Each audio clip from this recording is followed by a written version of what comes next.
আসসালামু আলাইকুম ওয়া রাহমাতুল্লাহি ওয়া বারাকাতুহু। প্রিয় দর্শক, যে যেখান থেকে দেখছি সকলের প্রতি আন্তরিক মোবারকবাদ।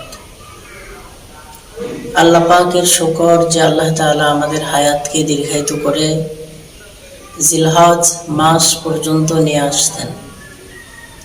জিলহজ মাস আরবি 12 মাসের মধ্যে অন্যতম একটি মাস, যে মাসের ইবাদত সম্পর্কে আল্লাহ তাআলা নিজেই কোরআনুল কারীমের মধ্যে বর্ণনা করেছেন, ওয়া লায়ালিন আশর। আল্লাহ পাক এখানে 10টি রাতের কসম খেয়েছেন। আর এই 10 রাত দ্বারা তাফসীরকারগণ বর্ণনা করেন যে এই 10 রাত দ্বারা জিলহজ মাসের প্রথম 10 রাতের কথা বোঝানো হয়েছে। হাদিসে আছে, যে ব্যক্তি এই 10 রাত ইবাদত করে করে কাটাইতে পারবে, তো প্রত্যেকটা রাতের বিনিময়ে আল্লাহ পাক তার আমল নামায় সবে কদরের রজনীতে ইবাদত করার সমপরিমাণ সওয়াব দান করবে। তো প্রত্যেকটা রাত ইবাদত করা আল্লাহ পাকের কাছে লাইলাতুল কদরে ইবাদত করার সমপরিমাণ সওয়াব। এজন্য এই 10টি রাত অবশ্যই আমরা জাগ্রত থেকে থেকে ইবাদত করার চেষ্টা করব ইনশাআল্লাহ। হাদিসে পাকে রাসূল কারীম সাল্লাল্লাহু আলাইহি ওয়াসাল্লাম বলেছেন, কোন ব্যক্তি যদি 1 তারিখ থেকে 9 তারিখ রোজা রাখে, তাহলে প্রত্যেকটা রোজার বিনিময়ে আল্লাহ তাআলা তাকে 1 বছর রোজা রাখার সওয়াব দান করবে। 9 জিলহজ আরাফার দিনের রোজার ক্ষেত্রে রাসূল বলেছেন, আহতাসিবু আলাল্লাহি আইয়ুকাফিরা সানাতাল্লাতী ক্বাবলাহু ইয়াওমান ওয়া বা'দাহু ইয়াওমান। রাসূল আশা রাখে যে যেই ব্যক্তি 9 তারিখ রোজা রাখবে, এই একটি রোজা আল্লাহ তাআলা তার পূর্বের 1 বছরের গুনাহ এবং পরবর্তী 1 বছরের গুনাহকে আল্লাহ তাআলা এই এক রোজার ওসিলা করে ক্ষমা করে দেবেন।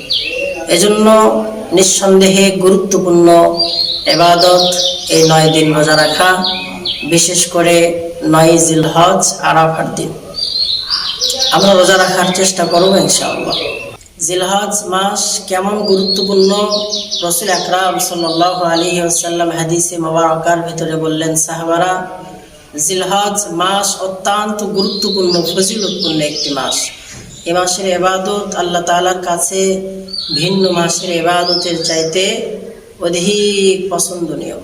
সাহাবায়ে কেরাম আরজ করলেন, ইয়া রাসূলুল্লাহ, জিহাদের চাইতেও কি বেশি গুরুত্বপূর্ণ, বেশি দামি? রাসূল বললেন, হ্যাঁ, জিহাদের চাইতেও এ মাসের ইবাদত, এই 10 দিনের ইবাদত আল্লাহ পাকের কাছে অত্যন্ত দামি। তবে রাসূল বললেন যে হ্যাঁ, ওই ব্যক্তির জিহাদের চাইতে দামি নন যে ব্যক্তি তার জান মাল সব কিছু জিহাদের জন্য জিহাদ করে করে শেষ করে দিয়েছে, ওই ব্যক্তির চাইতে দামি নন। তবে জিহাদের চাইতে এই 10 দিনের ইবাদত আল্লাহ পাকের কাছে অত্যন্ত দামি। এই 10 দিন তো আল্লাহ পাকের কাছে অত্যন্ত দামি।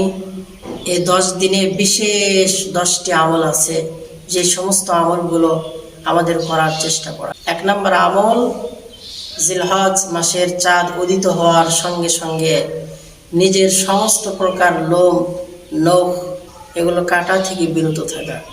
2 নম্বরে আমল, প্রথম 9 দিন রোজা রাখা, বিশেষ করে 9 জিলহজ আরাফার দিন। 3 নম্বরে আমল, কুরবানি করার সামর্থ্য থাকলে কুরবানি করা। 4 নম্বরে আমল, হজ ফরজ